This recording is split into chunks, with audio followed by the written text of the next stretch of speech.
Esto es Democracia en Pantalla y hoy tenemos a don Mateo Mancilla Molina, que es un querido colega y amigo. Hola Mateo, bienvenido. ¿Qué tal? Montoya, perdón. Mancilla Montoya. No, Sí. Moya. No pasa Moya, nada. perdón. Ya te estoy cambiando el segundo apellido. No te Hola preocupes. Mateo. ¿Cómo estás, José Ramón? Fíjate que es un apellido a veces muy confuso. Hay personas que lo escriben como si fuera G, la Y. Entonces no pasa absolutamente nada. Muchas gracias por invitarme a participar en este programa.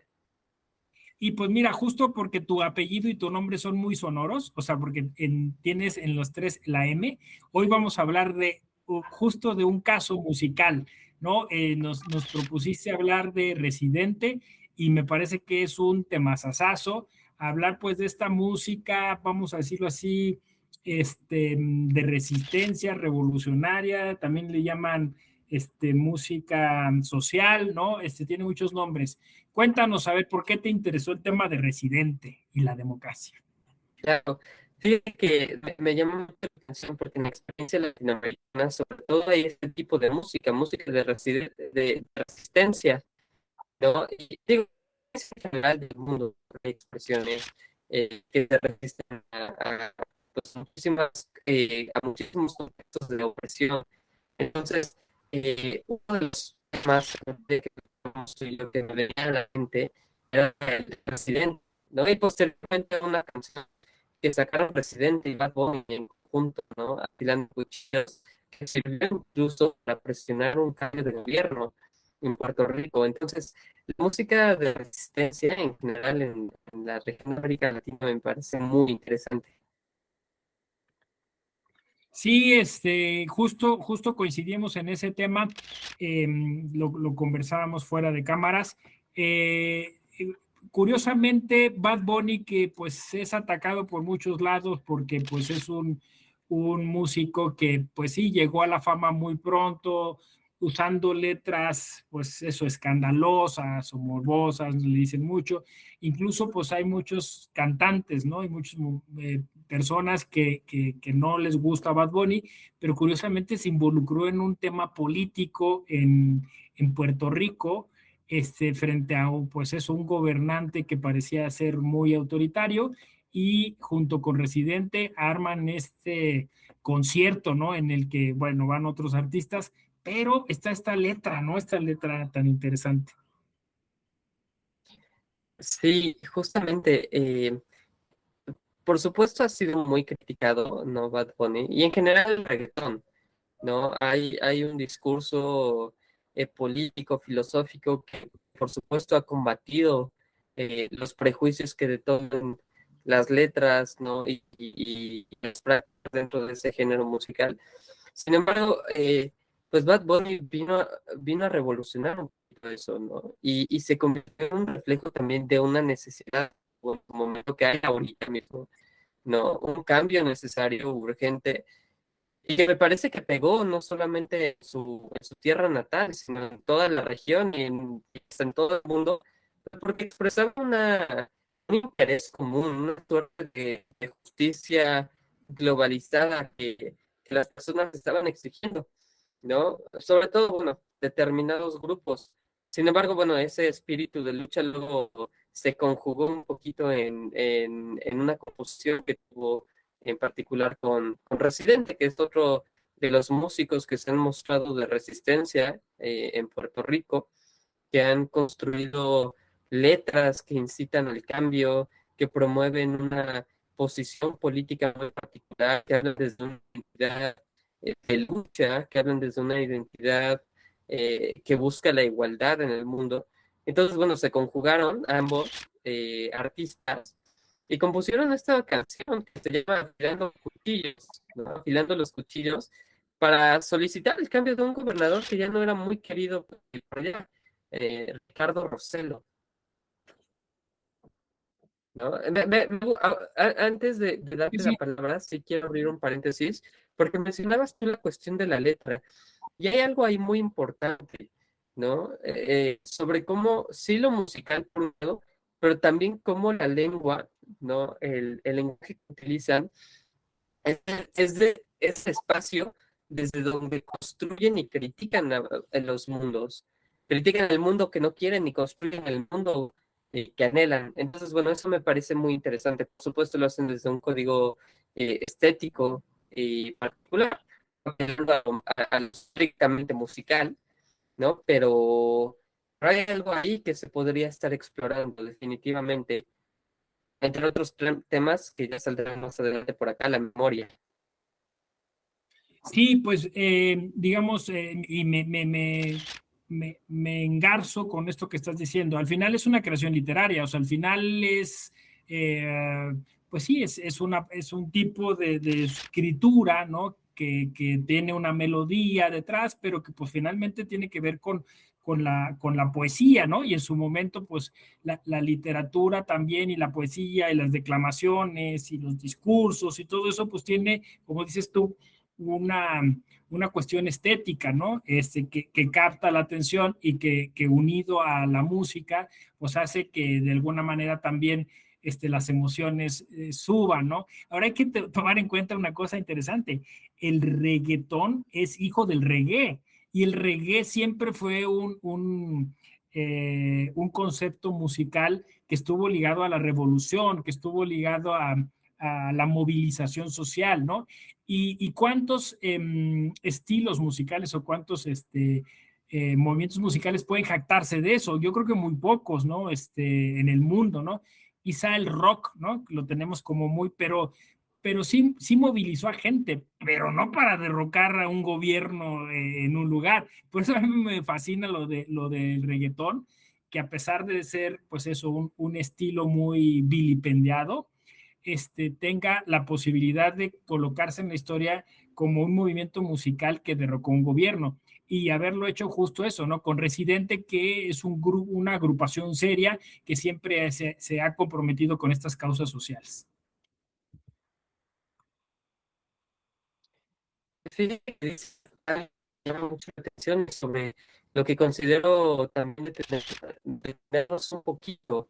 Este punto sobre el género musical pasado quizás a segundo plano, porque no se piensa que un género musical o que una expresión artística pueda cambiar al mundo, que pueda derrocar. Por lo general se les asocia con movimientos rupturistas, por supuesto, con desacuerdos con ciertos entornos políticos, sociales, ideológicos, culturales, ¿no? Como los beats, los poetas beats en Estados Unidos, post Segunda Guerra Mundial, ¿no? El jazz, el rock, ya bien lo decías tú, ¿no? Al final de cuentas siempre pasa a segundo plano cualquier expresión artística y no se le da esta potencia, no se le da este poder para, en el imaginario colectivo, digo, ¿no? Para poder derrocar a un gobierno. Cuando realmente sí es así, cuando realmente sí puede ser como un puente de diálogo, un detonante de cambios reales, de cambios materiales. Ahí está este caso en concreto, pero hay otros muchos, ¿no? Que se podrían estar considerando. Pienso, por ejemplo, en todo el movimiento que detonó la generación beat en Estados Unidos, ¿no? Y que tuvo su influencia en personajes como los Beatles, que promovían una cultura de paz en todo el mundo y el impacto cultural tan fuerte que tuvieron, ¿no? Y cómo llevaban a la mesa de discusión cuestiones como la guerra de Vietnam, etcétera. Entonces, sí, sí son movimientos artísticos, en principio son pequeñas, pero que sí incitan a cambios muy concretos en la realidad, ¿no? Y ese dotar a la expresión artística de este poder de cambio, ¿no? De su potencialidad de revolver al mundo, repensarlo, reconstruirlo, me parece muy importante porque es en efecto lo que pasa acá con el reggae, posteriormente con el reggaetón, ¿no? Y se ha visto así, ese es el fenómeno, un contexto en el que se necesitan cambios, en el que hay mucha exigencia social de justicia, de reivindicaciones, de construcción sustancial de la igualdad, de construcción de democracias en contextos que vienen transitando apenas, ¿no? De contextos de dictaduras como es el latinoamericano, a parciales democracias o democracias inacabadas, pues hay muchos intereses en juego y a través del arte es donde se plasman. Por supuesto, hay organizaciones de la sociedad civil, colectivos, que reconocen este valor del arte, pero para instituciones, por ejemplo, de derecho, en las que estamos tú y yo, pues suele ser relegado a segundo plano, como si no tuviera mayor capacidad más que para el simple divertimento de las personas, ¿no?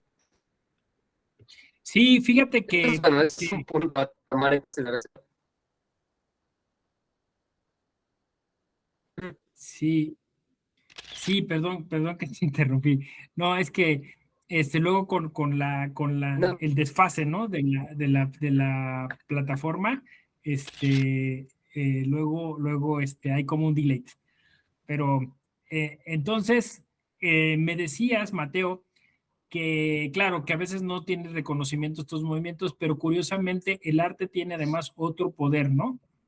Interesante, que es el de fijar la memoria.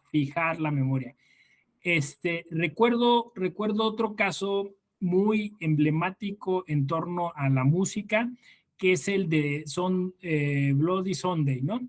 En, justo pues en Irlanda, cuando se da pues también esta movilización, también en términos democráticos, también contra pues eso, un sistema autoritario, y que pues se da esta matanza ese domingo, y que después detonó en múltiples movimientos artísticos, como el graffiti, poesía, y finalmente pues una canción como la de YouTube que nos hace decir no hay que olvidar, no hay que olvidar. ¿Y cuánta canción latinoamericana no está destinada a esa, no? Pienso justo ahora el golpe de Estado en Chile en el 73, cuántas canciones latinoamericanas que sirvieron para reafirmar la memoria, incluido yo creo que la canción de los movimientos feministas del violador eres tú, ¿no? Que también sirvió para decir aguas, ¿no? Aquí hay un tema y no hay que olvidarlo, ¿no? Ya el famoso nunca más, pero a través del arte, ¿no? efectivamente, hay un tema ahí importante sobre cómo el arte sirve para fijar la memoria o para construir la memoria, ¿no? En este ejercicio de recuerdo de lo acontecido. Recientemente estaba leyendo un libro de ficción que se llama Space Invaders, de una autora chilena que se llama Nona Fernández, ¿no?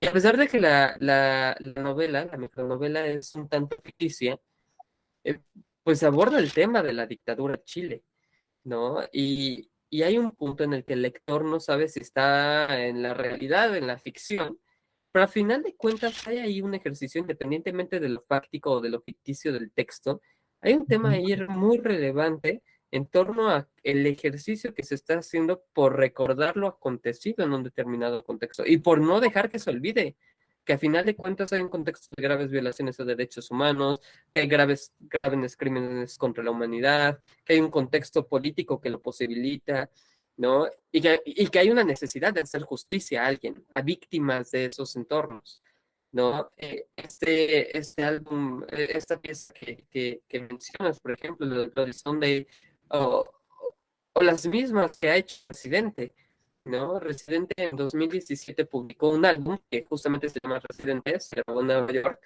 ¿no? Que tiene que ver con un descubrimiento que hizo a partir de un estudio de su ADN, ¿no? Que dio como resultado que tenía orígenes en varios países del mundo, ¿no? Incluida Rusia, algunos europeos.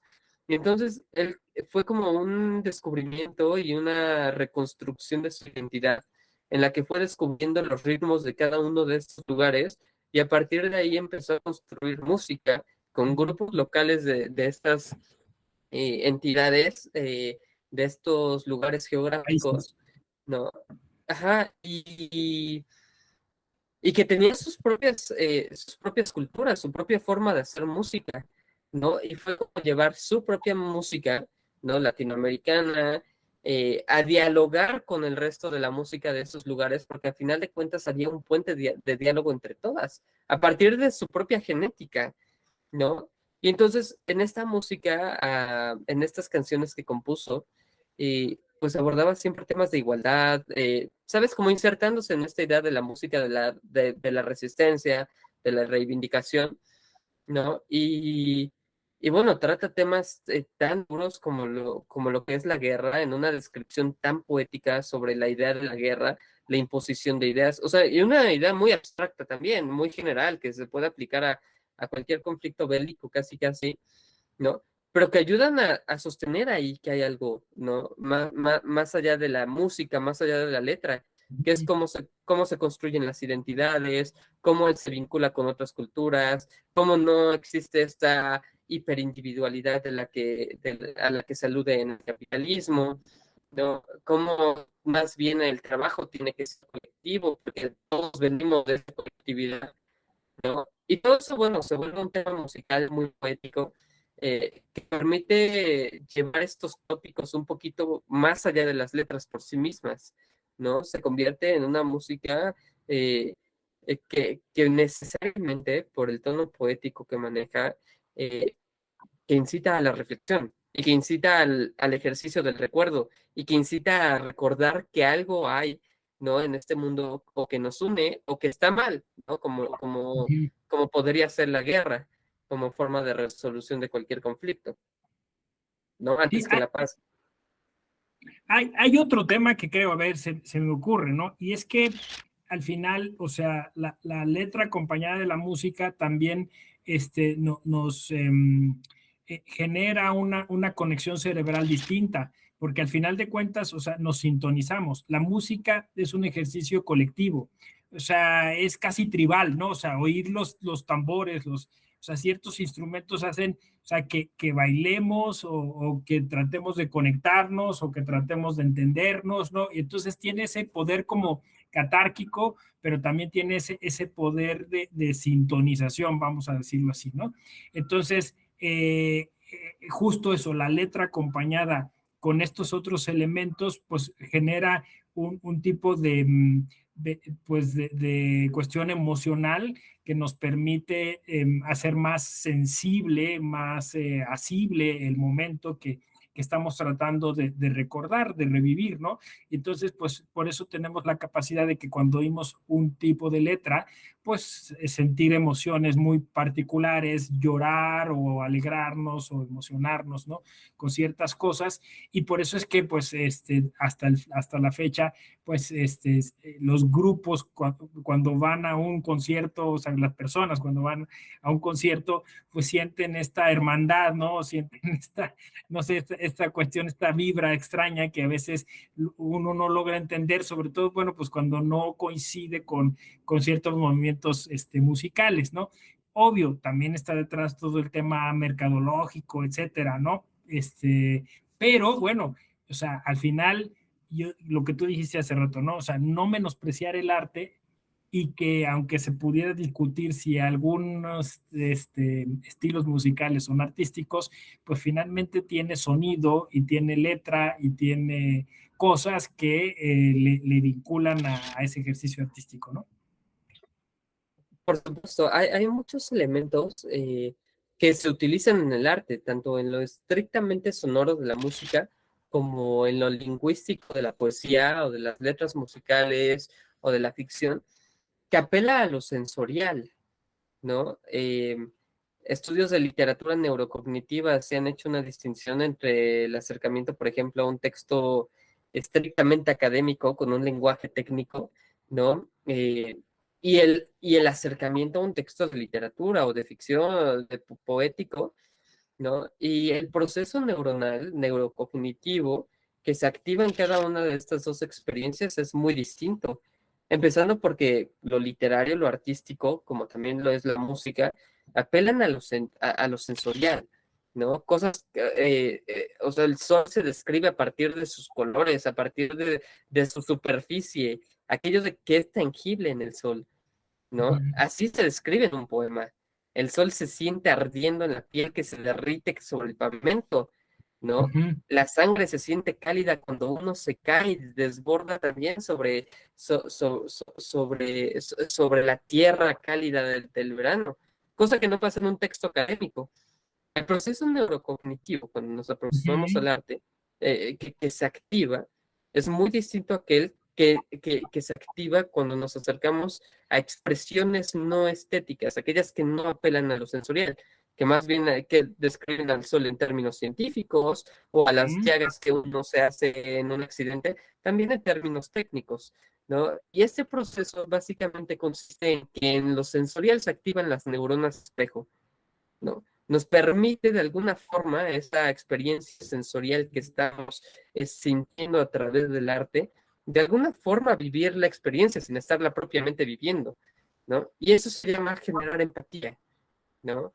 Cuando una cuestión, algún tema, cualquier tópico se aborda desde lo musical, desde lo visual, ¿no? Desde lo poético, desde lo ficticio, vaya, desde cualquiera de las artes, la experiencia es totalmente diferente y por supuesto genera esto a lo que tú también te has referido hace un momento, ¿no? Eh, la capacidad de ponernos en los zapatos del otro, ¿no? Eso me parece muy importante. Entonces, por supuesto, uno puede ir a leer cualquier postura política, ideológica en un texto de filosofía, ¿no? Podemos ir a leer a Judith Butler o podemos escuchar a Bad Bunny, ¿no? Y a final de cuentas la experiencia es muy distinta y la accesibilidad también al tópico es muy distinta, ¿no? Ujú. Y los procesos neurocognitivos que conlleva son muy distintos.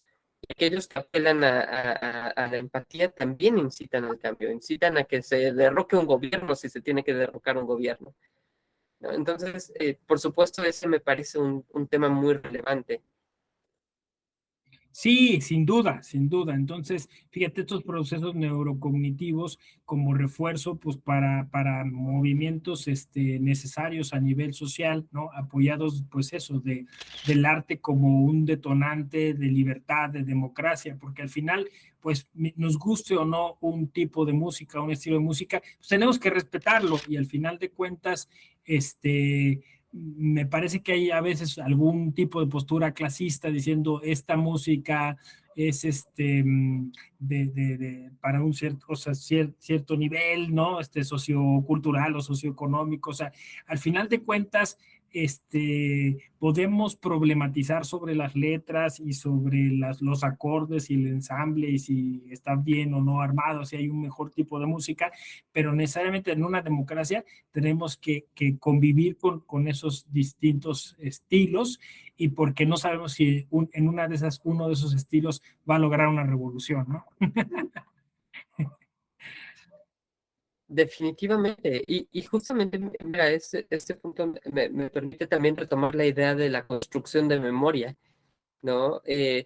La música de resistencia, el arte de resistencia, requiere para su existencia pues una democracia, ¿no? Una democracia porque es a lo que apela también, ¿no? A que haya libertad de expresión, a que haya libertad de pensamiento, a que las personas puedan desarrollarse plenamente en sus entornos, que sus vidas sean vivibles, ¿no? Que sus mundos sean habitables.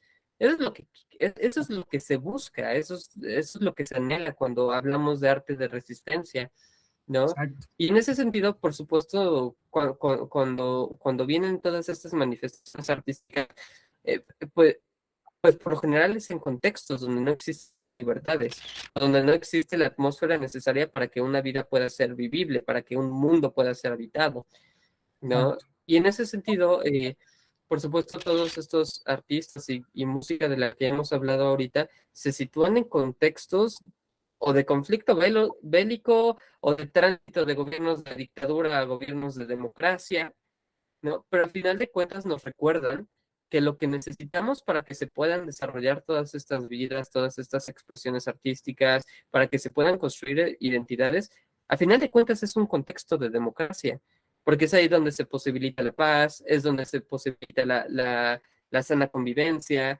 ¿no? Donde se posibilita la existencia de normas que sean legítimas porque les permiten a las personas ser libres, ¿no? Dentro de sus individualidades, ¿no? Pero también vivir como un colectivo, ¿no? Entonces, el tener esta música de resistencia y el construir memoria a partir de esta música o de estas expresiones artísticas en general, nos permite también a quienes no hemos vivido esos contextos plenamente, ¿no?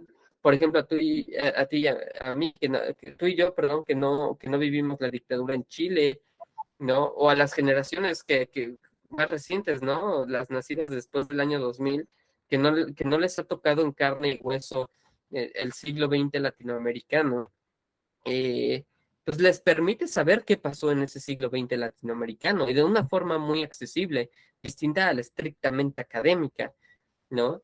Entonces, en ese recordar, en ese hacer un ejercicio de qué fue y qué es lo que no queremos repetir, hay algo muy importante, ¿no? Y que es justo ese tópico, la memoria, ¿no? La memoria como forma de justicia, pero como forma también de construcción del mundo que queremos vivir, ¿no?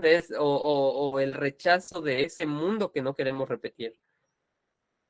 Exacto. Exacto, pues qué bonito cierre de este programa, justo así, ¿no? Es la representación de esas utopías, de esos deseos, de esos anhelos, y también es la representación de aquello que no nos gusta, de aquello que a lo que le rehuimos, ¿no? Y al final de cuentas, pues eso es el arte, eso es la cultura, ¿no? O sea, representaciones de sueños y de pesadillas, ¿no? Y para evitar unas y para perseguir otras. Oye, pues muchísimas gracias, Mateo, por darte el tiempo de venir a conversar a Democracia en Pantalla. Esperamos tenerte en otra ocasión. ¿Algo que quieras agregar para ir despidiendo el programa? No, pues simplemente agradecerte a ti, de verdad, personalmente, por permitirme participar de este ejercicio tan importante que están haciendo, de construir democracia, de divulgarla, de incitar al diálogo, de promover la reflexión, ¿no? Y aplaudir también, ¿no? Ese esfuerzo que sé que personalmente tú has estado llevando a cabo, no solo ahorita, en general, es parte de tu trayectoria profesional, académica y de vida, ¿no? Me parece algo muy relevante que desde instituciones, ¿no? Como esta, eh, se promuevan este tipo de conversaciones, conversaciones que no son estrictamente jurídicas, conversaciones que transversalizan muchos temas que nos importan a las abogadas, a los abogados, y que nos permiten seguir reflexionando el mundo, el estado en el que queremos vivir. Entonces, te agradezco personalmente y agradezco también pues todo el esfuerzo que haces y lo celebro mucho, de verdad. Muchas gracias, Mateo. Y bueno, pues gracias a quien nos siguió en esta sesión. Democratiza lo que miras, dale inclusión a tu emoción. Nos vemos a la próxima. Gracias.